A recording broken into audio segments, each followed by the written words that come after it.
Bolo to skvelé, bolo to krásny footage tej GoPro. Bude krásny. Áno, áno. Ale skoro ti zahynul kamera. Ale prosím ťa.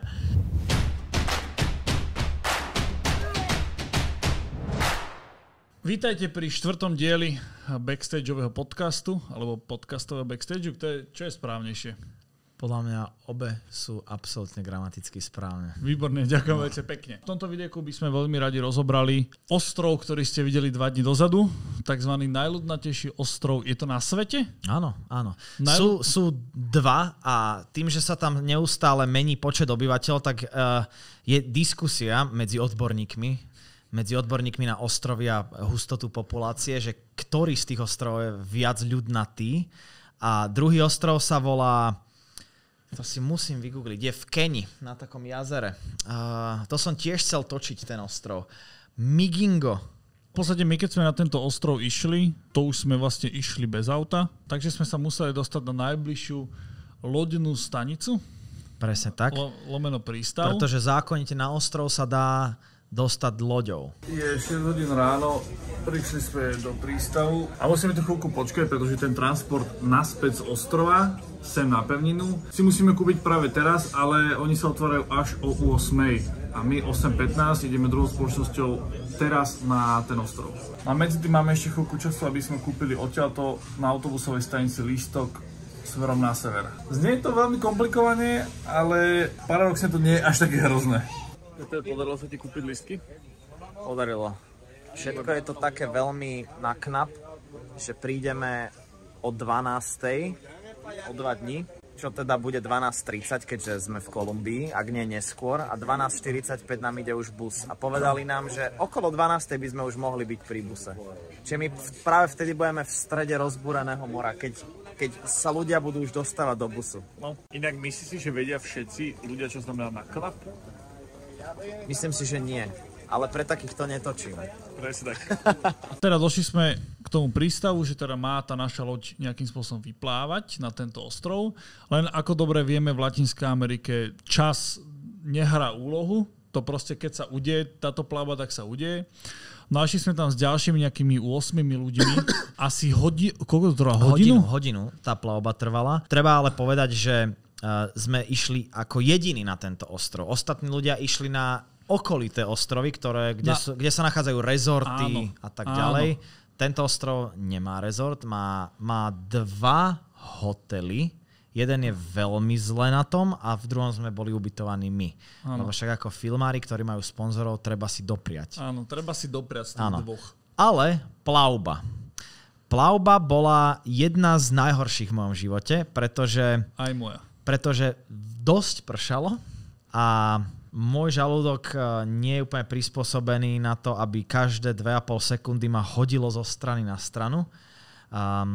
Takže nás hádzalo. Hodinu nás hádzalo, boli sme extrémne mokrí, čo ty si veľmi zle znášal, pretože si mal za niekoľko desiatok tisíc eur techniku vo svojom ruksaku, ktorý bol absolútne premočený. Ale prežili sme to teda, nepovracali sme sa. Veľmi zaujímavé. Nepovracali sme sa. Prepáč, ja som si spomenul, jak sme si v obchode kúpili, že aby sme mali nejaké snacky, tie mysli tyčinky. Áno, mysli tyčinky. A celú tú krabicu si znal pred seba, aby na teba nešiel ten dážď. Áno. A ona bola kompletne premočená a celé sa ti to rozsypalo. Áno, celé sa mi to rozsypalo do tej vody, ktorá bola podo mňou.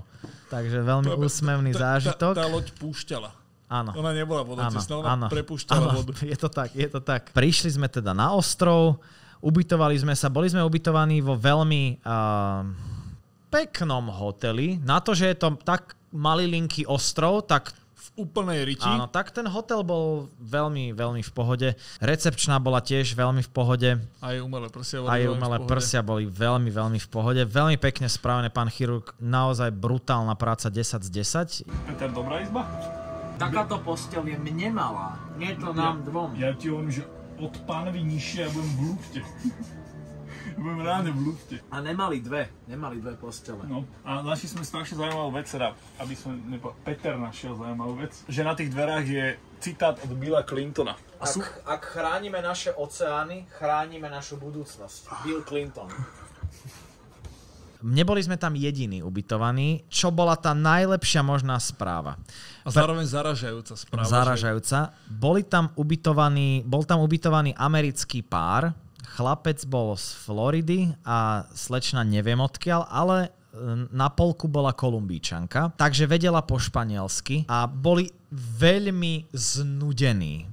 Myslím si, že boli veľmi radi, že sme tam prišli, lebo tam sa nič nedá robiť na tom ostrove. To je malilinký ostrov. Ja neviem, čo tam oni 2 dní robili. Oni tvrdili, že nič. Že tu sa nič nedá, že už dneska chceme ísť preč, ale nie sú lode. Kvôli zlému počasiu, že nejak lode nie sú lode. Ja tam myslím, že už po 12. ani nejde loď na pevninu odtiaľ. To, že sme sa tam objavili my, bolo pre nich vykúpenie.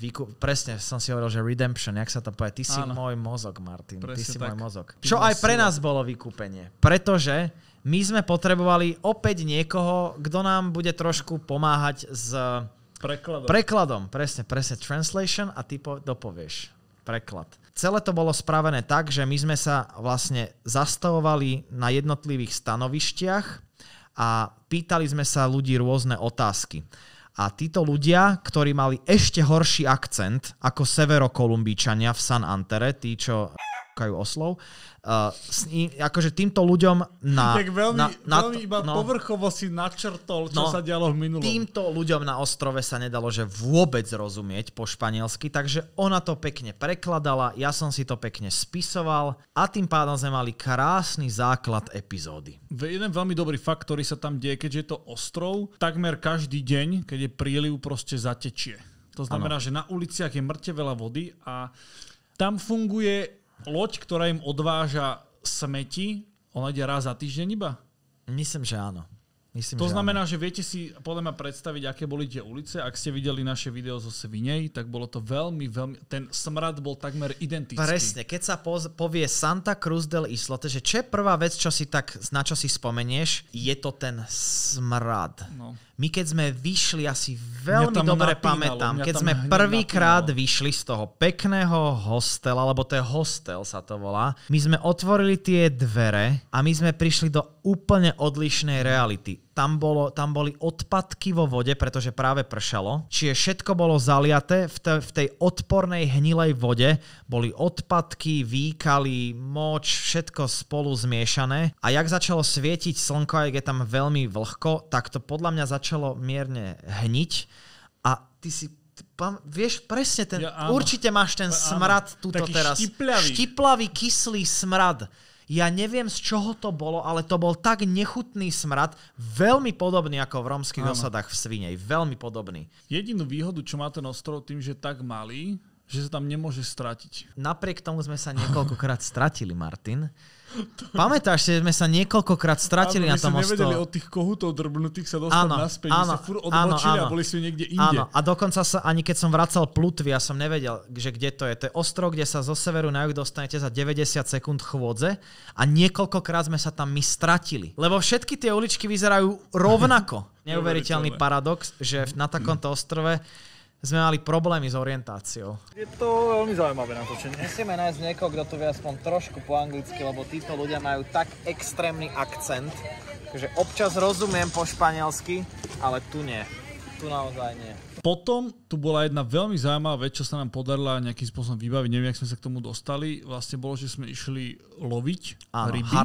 Harpúnov. Áno. Ak sa povie táto epizóda, tak to si predstavím hneď po smrade toto. Pretože ja som pomerne svetlejšej pokožky. To znamená, že ja minimálne, čo musím používať, je 30 faktor.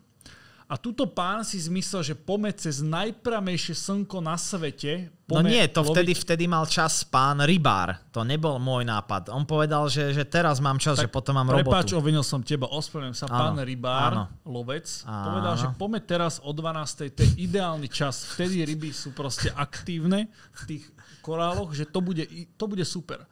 Zobrali sme čln, ktorý mal on tam mal naťahaný benzín, vlastne bandasko, do toho mal hadičku, tak to išlo. A proste sme išli asi, že 30 minút, no 30 minút, to bolo 30 minút, áno. Od toho ostrova. A ja som mal proste kameru. Mne už bolo naprd, že mám kameru na lodi, kde okolo mňa je iba voda, ja už som mal blbý pocit z toho. Mal som šiltovku, to som si našiel dozadu, nech sa mi nespáli krk. Áno. Natrel som sa samozrejme celý a tvoje tričko, keď si išiel do vody, som si prehodil cez seba ešte cez ten krk, aby náhodou to bolo v pohode. Otočil som šiltovku. Tam tie není, lebo slnko je priamo nad nami, ako to svetlo. A ja som spravil to, že ja som sa naklonil nad seba, takto som sa schúlil dnu, aby som si tou hlavou a tým tvojim tričkom proste robil tieň.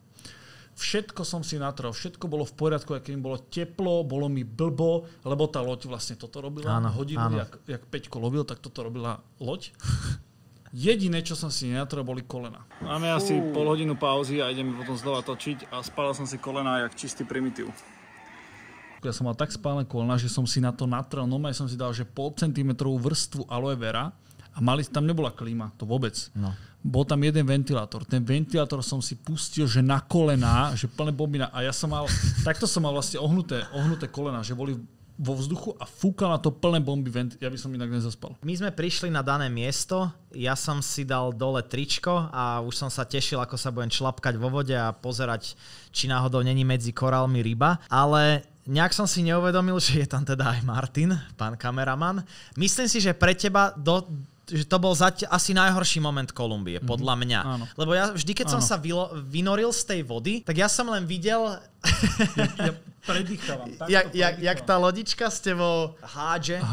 Zo strany na stranu. Ty si tam dýchal, predýchaval a vždy, keď sme mi niečo ulovili, tak ja som plný entuziazmu priplával k tebe. Očakával som, že už tam budeš pripravený s kamerou, lebo však som chytil rybu a je to dôležité, ale ty si nebol pripravený, lebo ty si prežíval. Ty sa snažil prežiť tú situáciu. Ja som bojoval o holý život počas toho, ak si sa ty kúpkal vo vode s harpúnou. Bol to veľký kontrast, že ja som tam vždy prišiel a že Martin, pozri, akú rybu sme chytili a ty úplne takto som mal iba tú kameru, že Peťo, že už prosím poďme. Áno, vždy si povedal iba tú istú vetu, že dobre Peťo, ale už mu povedz pánovi rybárovi, že poďme už. To najskôr tak trošku možno ignoroval prvých 20 minút, prvé 2 ryby, lebo som ma to hrozne bavilo a mal som footage skvelý a lovili sme a bolo to skvelé, bolo to krásny footage z tej GoPro. Bude krásny. Áno. Ale skoro ti zahynul kamera. Ale prosím ťa.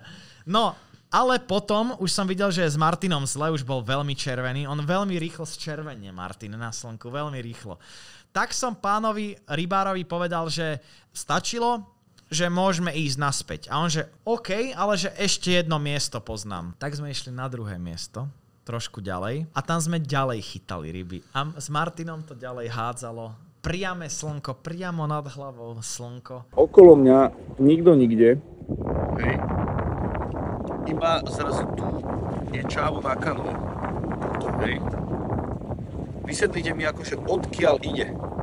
Nechápem, fakt. Celé to, podľa GoPročkového footageu, to bolo vyše hodiny, čo ja som tam chytal ryby s pánom. Ja som to len točil, ja som nechytal, on mi nedal tú harpúnu do ruky. Potom sme teda už prišli naspäť na loď a reku, že ideme teda naspäť na hotel. Ja som si vtedy uvedomil, že čo ty si musel prežívať, pretože asi po 5 minútach cesty na hotel mne začalo byť zle. A ty si tam bol hodinu, vyše hodiny a mne po 5 minútach začalo byť zle. Neviem, či z toho slnka, lebo ja som nebol natretý. Ja sa takmer nikdy nenatieram. Nerobte to, ja som debil. Ja sa takmer nikdy nenatieram. Ani keď nie som natretý, ja sa málo kedy spálim. Čiže ja som nebol natretý. Neviem, či to bol začínajúci úpal, alebo to bola morská choroba, ale mne začalo byť zle. Začali mi strašne trpnúť ruky, trpnúť nohy, trpnúť zátylok, podobne ako v Norsku pred asi 14 rokmi, keď som tam chytal s otcom ryby, bolo mi strašne zle. A podľa mňa tebe bolo tiež dosť zle, keď sme sa vracali. A bolo to veľmi zlá polhodina. Bola to veľmi zlá polhodina domov. Ja som si v hlave a som si rátal a predýchal som tú Wim Hofovú metodou. Áno. Áno. Obidva sme strašne dýchčali. Ja keď som na tú loďku prišiel naspäť, tie prvé momenty po rybačke, som si hovoril, že ešte by som nejaký 1-2 vstupy tu mohol mať. A ešte som aj povedal Martinovi, že priprav kameru, že ja tu ešte niečo poviem, nejaké 1-2 vety. Po 5 minútach bolo jasné, že v žiadnom prípade toto musíme v prvom rade prežiť. Dostať sa bez úpalu a bez grcania na pevninu.